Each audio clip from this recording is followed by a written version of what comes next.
Go.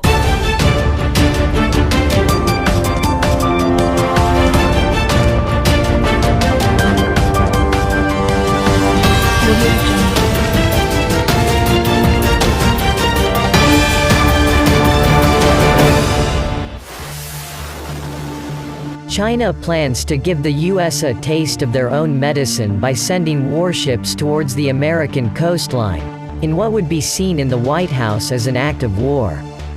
A leading official in Beijing has warned that China will give the U.S. a taste of its own medicine.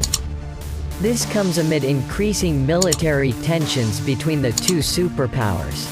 Earlier this week, China reacted angrily to the presence of a U.S. Navy destroyer close to one of its island military bases.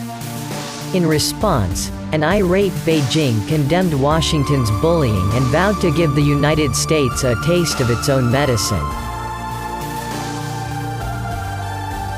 Investigative journalist Ben Swan say, a U.S. Navy destroyer passed within 12 miles of an artificial Chinese island in the South China Sea.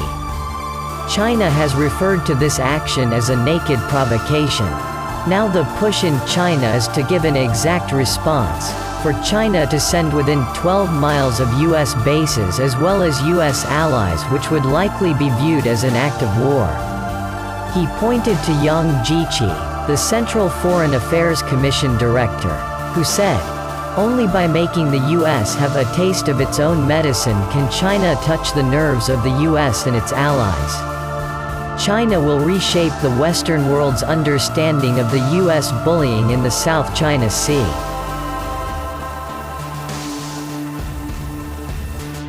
On Thursday, Joe Biden and his Chinese counterpart, Xi Jinping, engaged in their first phone call for 7 months. The two leaders reiterated their shared responsibility to ensure that rivalry does not veer into conflict. President Biden has become increasingly frustrated with China's aggression in the South China Sea and Taiwan Strait. On the other hand, the U.S. increased economic and military support of Taiwan has enraged China. China has also accused the U.S. of interfering in its domestic affairs. In response to the furore over the Navy destroyer this week, the U.S. Navy insisted that nothing will deter it from sending its Navy through the South China Sea.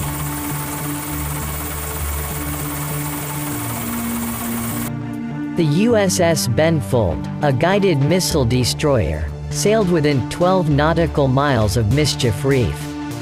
Mischief Reef has been claimed by China and converted into stationary aircraft carriers with runways, radar and the capacity to host missiles. Last month, U.S. Vice President Kamala Harris embarked on her first tour of South Asia since entering the White House and fired a stern warning to Beijing.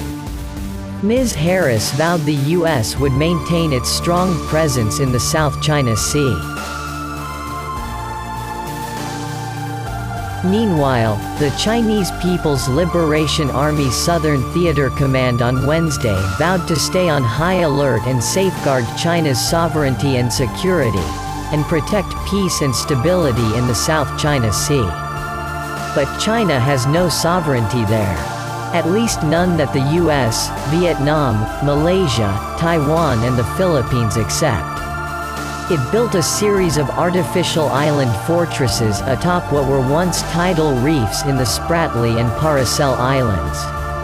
Under the United Nations Convention on the Law of the Sea, tidal reefs, rocks and sandbars don't count as territory.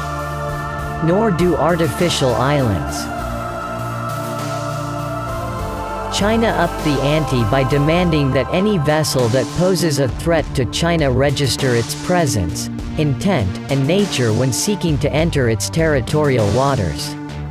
To Beijing, that includes the entire South China Sea. So Washington pushed back. The U.S. sent in the USS Carl Vinson aircraft carrier and its task force without completing the requisite paperwork. It's conducted one of its most assertive freedom of navigation exercises yet. Hu Zijin Hopefully when Chinese warships pass through the Caribbean Sea or show up near Hawaii and Guam one day, the U.S. will uphold the same standard of freedom of navigation. Washington does not claim the Caribbean Sea. Its ownership isn't disputed. Hawaii is a permanent above-water feature and not an artificial island. Its ownership isn't disputed.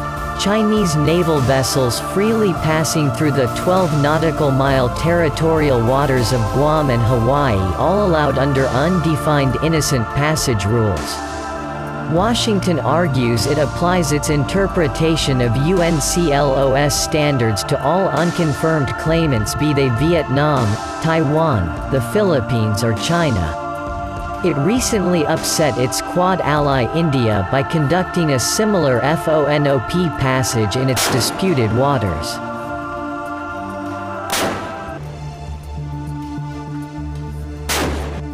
The United States sent a guided missile destroyer, the USS Benfold, on a risky mission. It passed within 12 nautical miles of a heavily armed Chinese artificial island fortress Mischief Reef in the Spratly Islands. Beijing points to the maneuver as ironclad proof of U.S. navigation hegemony and militarization of the South China Sea. Washington says it doesn't care who owns the Spratly Islands, so long as UN law is used to resolve that disputed ownership. It also says it only accepts the UN's definition of what constitutes national territory. Which is why it doesn't accept Beijing's claim.